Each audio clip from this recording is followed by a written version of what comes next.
Hello friends, welcome to vocabulary table channel. இன்றைக்கி நம்ம பார்க்க போகிறது ப்ரெசன்ட் பர்ஃபெக்ட் டென்ஸ் தான். வாங்க வீடியோக்குள்ளே போகலாம். நம்மள நிறையா பேர் குழம்புறது உண்டு, இது என்னது ப்ரெசன்ட் பர்ஃபெக்ட் டென்ஸ் அப்படின்னு.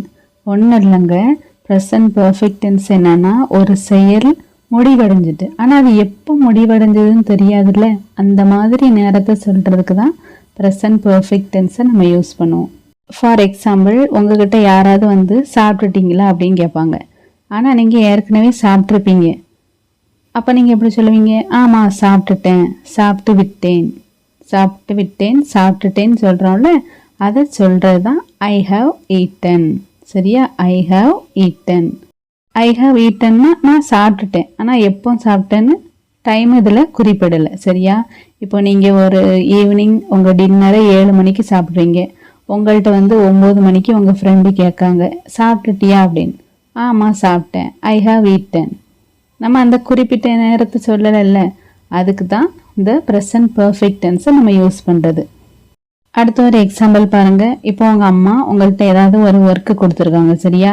கொஞ்சம் நேரம் கழித்து உங்கள்கிட்ட கேட்காங்க, உன்கிட்ட நான் ஒரு வேலை கொடுத்தனே, முடிச்சிட்டியா அப்படின்னு கேட்காங்க. அப்போ நீங்கள் என்ன சொல்லுவீங்க? ஆமாம், நான் என் வேலையெல்லாம் முடிச்சிட்டேன், ஆனால் எப்போ முடிச்சுன்னு தெரியாது, ஆனால் வேலையெல்லாம் முடிச்சிட்டேன். அதுக்கு நம்ம என்ன சொல்லலாம்?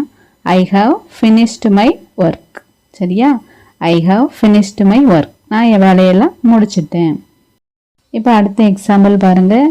இப்போ உங்கள் ஃப்ரெண்டு உங்ககிட்ட கேட்காங்க, அவங்க ஏற்கனவே ஒரு படத்தை பார்த்துட்டு வந்திருக்காங்க, உங்கள்கிட்ட கேட்காங்க, டேய் நீ அந்த படத்தை பார்த்துட்டியா அப்படின்னு. அப்போ நீங்கள் என்ன சொல்கிறீங்க?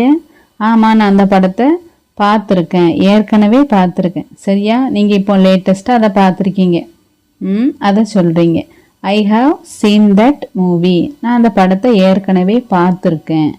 அதாவது உங்களோட எக்ஸ்பீரியன்ஸ் சொல்கிறதுக்கும் நீங்கள் ஹாவ் யூஸ் பண்ணலாம். சரியா? இப்போ ஃபார் எக்ஸாம்பிள், இப்போ உங்களுக்கு ஏதாவது ஒரு வேலை கிடச்சிருக்கு, அந்த வேலையை நீங்கள் பார்த்துருக்கீங்க, ஏதாவது ஐடி ஃபீல்டோ ஏதோ ஒரு டீச்சிங் ஜாபோ.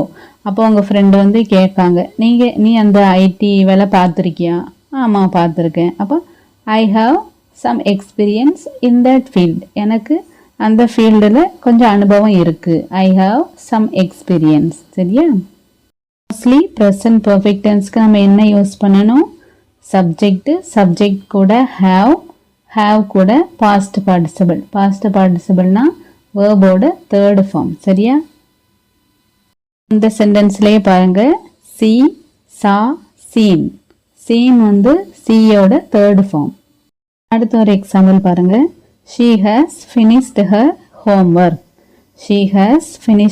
ஹோம்ஒர்க். அவளுடைய வீட்டு பாடத்தை முடித்து விட்டாள்.